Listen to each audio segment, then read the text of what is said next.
मोहतरम दोस्तों, अस्सलाम वालेकुम वरहमतुल्लाहि वबरकातुह। उम्मीद करता हूँ आप खैरियत से होंगे। अल्लाह पाक आपको सलामत रखे, खुश रखे, आबाद रखे। प्यारे अजीज़ों, आज हम बात करेंगे उस हकीकत की जो हर मुश्किल में आपको उम्मीद देती है। क्या आपने कभी सोचा कि जब सारे रास्ते बंद हो जाते हैं, जब हर कोशिश नाकाम लगती है, तब भी आपके दिल में एक छोटी सी उम्मीद की किरण क्यों जलती रहती है? क्यों अल्लाह उस उम्मीद को कभी पूरी तरह ख़त्म नहीं होने देता? क्योंकि जो आपके नसीब में लिखा है उसे कोई नहीं छीन सकता। ना लोग, ना हालात, ना वक्त और ना ही आपका डर या शक। प्यारे अजीज़ों, अल्लाह के तख्त पर जो आपका मुकद्दर लिखा गया है वो तब तक नहीं मिटता जब तक वो पूरा ना हो जाए। कभी कभी ज़िंदगी में ऐसा लगता है कि शायद ये रिश्ता मेरा नहीं था, शायद ये नौकरी, ये मकसद, ये दुआ कबूल नहीं होगी। लेकिन जब आप पीछे मुड़कर देखते हैं तो अल्लाह की रहमत साफ नज़र आती है। जो चीज़ आपसे दूर हुई थी, अल्लाह ने उससे बेहतर आपको दिया। जिस रास्ते से आप रोते हुए लौटे थे, अल्लाह ने उसी रास्ते को आपके लिए फिर से खोला, लेकिन इस बार उसे आसान और मुबारक बनाकर। याद रखें, अल्लाह सब देख रहा है। आपके आंसू, आपकी तन्हाई, आपका सब्र और आपका टूटा हुआ दिल, सब कुछ उसके इल्म में है। अल्लाह अपने वादे के खिलाफ कभी नहीं जाता।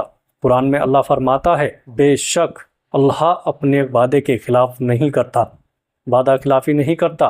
अगर अल्लाह ने आपके नसीब में कुछ लिखा है तो दुनिया की कोई ताकत उसे आपसे छीन नहीं सकती। और अगर अल्लाह ने किसी चीज़ को आपसे दूर रखा है तो कोई दुआ, कोई कोशिश उसे आपके पास नहीं ला सकती। जब आपके हाथ खाली लगे, जब लगे कि अब कुछ नहीं बचा, तो बस इतना याद रखें, जो तेरे नसीब में है वो तुझ तक आएगा।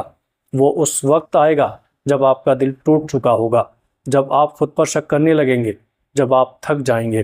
तब अल्लाह आएगा, आपका हाथ थामेगा और आपकी झोली में वही चीज़ डाल देगा जिसके लिए आपने रातों को जाग कर दुआएं मांगी थी। प्यारे अजीज़ों, क्या आपने कभी किसी बच्चे को देखा है जब वो किसी खिलौने के लिए रोता है तो माँ उसे तुरंत नहीं देती? वो कहती है, रुको बेटा, पहले खाना खा लो या बड़ा होकर मिलेगा। क्या इसका मतलब यह है कि माँ अपने बच्चे से प्यार नहीं करती? नहीं, वो तो उससे बहुत प्यार करती है, इसलिए सही वक्त का इंतज़ार करती है। ठीक वैसे ही अल्लाह आपसे मोहब्बत करता है। वो देरी करता है लेकिन इनकार नहीं करता। अल्लाह की रहमत इतनी बड़ी है कि वो पूरा आलम बदल सकता है। वो लोगों के दिल बदल देगा, रास्ते मोड़ देगा, हालात बदल देगा, मगर आपका मुकद्दर आपको देकर ही रहेगा। हज़रत यूसुफ अलैहिस्सलाम की ज़िंदगी को याद करें। उनके भाइयों ने उन्हें कुएं में फेंक दिया, उनकी आज़ादी छीन ली गई, उन पर झूठा इल्ज़ाम लगा और उन्हें जेल की सज़ा मिली। लेकिन क्या हुआ? जो उनके नसीब में था, वो तख्त, वो इज़्ज़त, वो मुकाम, वो सब उन्हें मिला। क्यों? क्योंकि अल्लाह ने उनके लिए ये तय किया था। और जब अल्लाह कुछ तय करता है तो सारा जहां उसके हुक्म के आगे झुक जाता है। भाइयों और बहनों, अगर आज आप किसी तकलीफ में हैं, अगर आपको लग रहा है कि सब कुछ ख़त्म हो गया, तो रुक जाइए। बस एक बार अल्लाह से कहें, ए मेरे रब, मैं थक चुका हूँ मगर मैं तुझसे मायूस नहीं हूँ। ये कहना काफ़ी है। कुरान में अल्लाह फरमाता है, अल्लाह की रहमत से कभी मायूस ना हो। जब आप मायूस नहीं होते तो अल्लाह उम्मीद का दरवाज़ा खोल देता है। जो खो गया था वो लौट आएगा, जो रिश्ता टूट गया था वो जुड़ जाएगा, जो आपसे दूर हो गया था वो फिर करीब आ जाएगा। क्यों? क्योंकि अगर वो आपके नसीब में है तो अल्लाह उसे आपके पास लाकर ही रहेगा। कभी कभी ज़िंदगी में चीज़ें देर से मिलती हैं, क्योंकि अगर वो जल्दी मिल जाएं तो शायद हम उन्हें संभाल ना पाएँ। प्यारे अजीज़ों, इसलिए अल्लाह इंतज़ार कराता है ताकि जब वो चीज़ आए तो हम उसे खोने की गलती ना करें। तो भाइयों और बहनों, अपने नसीब से कभी मत लड़ो।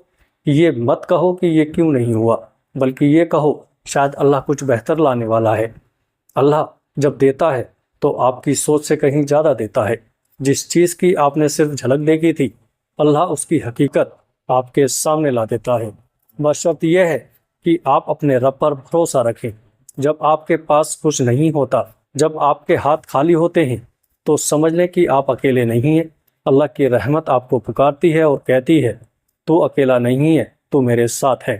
اللہ کا ہر فیصلہ بے وجہ نہیں ہوتا، ہر مشکل، ہر درد، ہر آنسو کے پیچھے اس کا ایک مقصد ہوتا ہے۔ حضرت ابراہیم علیہ السلام اور حضرت اسماعیل علیہ السلام کی کہانی کو یاد کرو، واقعات کو یاد کریں۔ جب اللہ نے حضرت ابراہیم کو اپنے بیٹے کو قربان کرنے کا حکم دیا، کیا وہ پتا کا دل آسان رہا ہوگا؟ نہیں، لیکن انہوں نے اور ان کے بیٹے نے اللہ کے فیصلے پر رضا دکھائی، اور کیا ہوا؟ اللہ نے ایک بکرا بھیجا اور حضرت اسماعیل کی جان بچ گئی۔ ہر مشکل کے بعد اللہ راحت دیتا ہے، ہر اندھیرے کے بعد روشنی لاتا ہے۔ جیسے رات کے بعد صبح آتی ہے، ویسے ہی اللہ کی رحمت ہر پریشانی کے بعد آپ کے پاس پہنچتی ہے۔ تو آج سے یہ وعدہ کریں کہ آپ اب مایوس نہیں ہوں گے، ہر حال میں اللہ کا شکر ادا کریں گے۔ پیارے عزیزو، ویڈیو اچھی لگی ہو تو آگے اس ویڈیو کو شیئر ضرور کریے گا۔ السلام علیکم ورحمۃ اللہ وبرکاتہ۔